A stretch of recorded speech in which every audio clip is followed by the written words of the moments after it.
I rise today to lend my strong support for the supplemental aid funding that the House will be considering this week.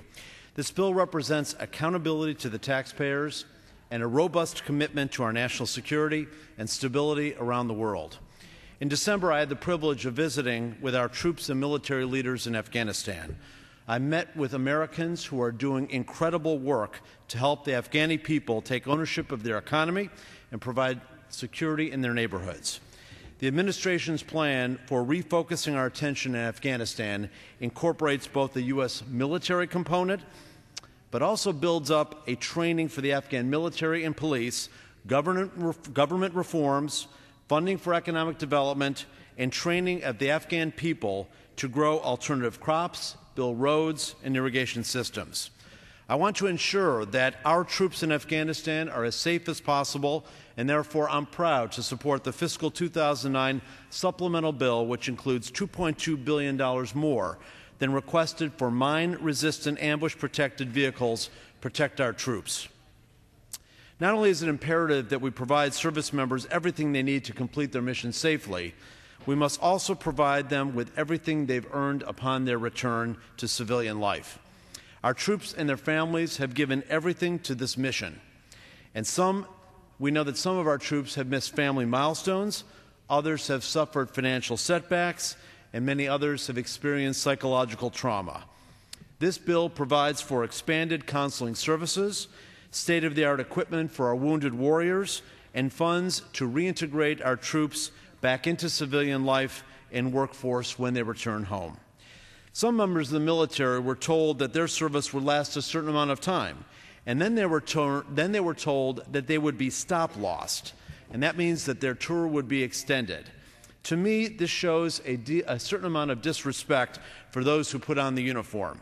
It's difficult. It was a difficult decision to ask them to go back, but it also needs to be a sense of fairness on how they're compensated for them. It doesn't help their readiness or our readiness for our national security to have low morale among our troops.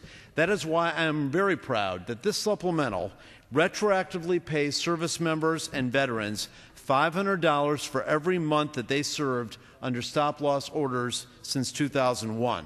This is long overdue, and it's the right thing to do. Our troops in Afghanistan will also be safer if we find regional solutions. That will include strengthening our current initiatives in Pakistan.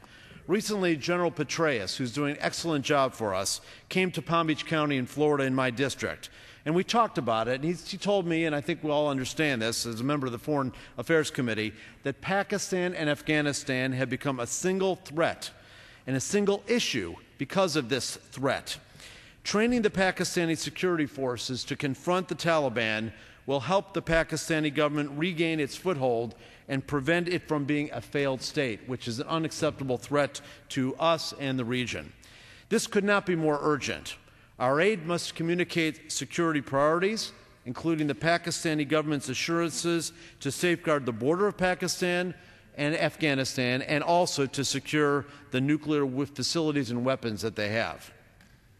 Lastly, I'd like to touch upon how the supplemental aid bill treats aid to the Middle East.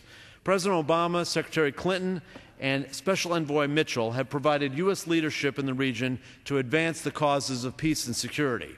However, the engagement would become more difficult if the Palestinians were to form a national unity government, including Hamas. I support our current policy: no aid to terrorist organizations, no aid to any group that incites violence, promotes and implements terrorist attacks, and kidnaps young men without regard to human rights. This bill that we're considering is clear: no aid to Hamas. In the event that a unity government denounces violence, abides by past PLO and PA agreements, and recognizes Israel as a Jewish state, then we can start the conversation about aid. In that case, according to this bill, if the President can certify that these conditions have been met, then aid can be released to the unity government, and only under those circumstances. Furthermore, current restrictions maintain that U.S. taxpayer funds to the UN Relief and Works Agency, UNRWA, which administers aid to Palestinian refugees, may not be used or diverted to fund terrorism or any activities of a terrorist group.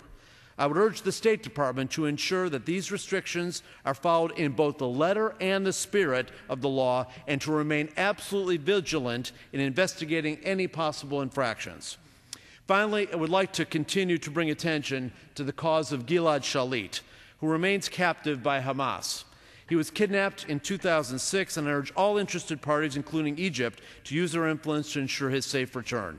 Mr. Speaker, I conclude and ask for this legislation to be adopted by this House and to send a strong message to our troops. Thank you very much. Thank you.